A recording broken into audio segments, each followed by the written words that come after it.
parent and also a teacher in the district. I started teaching here at Peter Hobart 5 years ago, and I was really floored by the racial equity work that was being done in our district. But I also felt as a parent and as a mom, there was a missing link between what we're doing in schools and the rest of the community. And so Megan and I thought of this idea that we wanted to start a class where race was always going to be on the table and we could have some difficult and meaningful conversations with our family members here at Peter Hobart. The idea for Hope Speaks came from a very personal place. I am a white female, married to a white male, and we have 3 white children.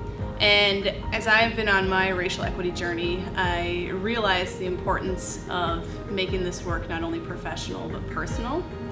And as I started down that path with my 3 white children, I realized how difficult it was for me to engage my kids in conversations about race and racism. And so I reached out and came together with Kristen Peel and decided, if it's not already out there, why don't we create this? The name of the program was inspired by a quote by Harvey Milk that says, "Hope will never be silent." And as an Asian female, I have really learned to find my voice and understand the fact that if we don't talk about things, these issues will continue, and issues of racism will never be solved in this country. I think Hope Speaks is such an important thing for our community.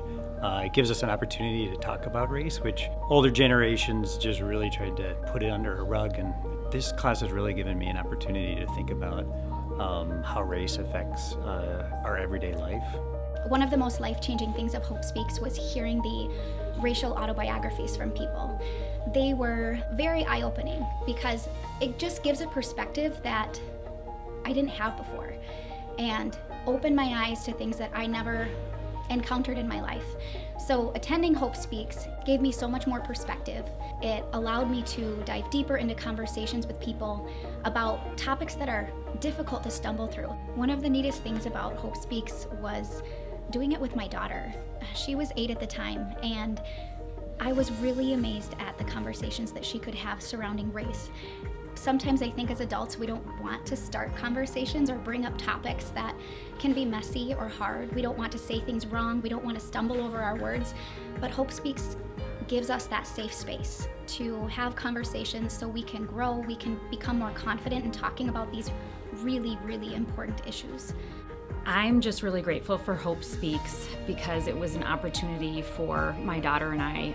We participated in the spring in the first cohort, and it was an incredible experience meeting other people, people that we don't necessarily interact with in and out of school every day or in our neighborhood every day, but yet are community members with a shared passion towards working deeper into and getting to know different ways to talk about race, and how do we comfortably talk about race with people we know well or people we don't know well, and how do we do that at home and in our community in a space where sometimes it's not super comfortable.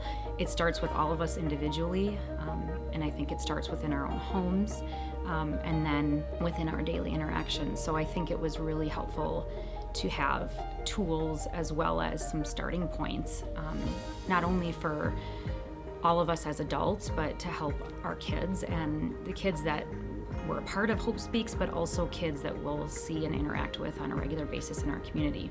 I think for me, as the principal at Peter Hobart, the beautiful thing that I have found entering into this building is that students and staff and families are seen and valued. And what Hope Speaks has done is that it has allowed a space that has certainly been part of the work that we have done with our families to continue and grow. So our teachers have really taken the work of our strategic plan with relation to racial identity and really accelerated that work that we know is important in the world that we live in. I just really have been proud of the work that we've done here at Peter Hobart, and I'm just privileged by the fact that I get to be a part of encouraging and just excited that I get to see this happen in the lives of the students and staff and even myself.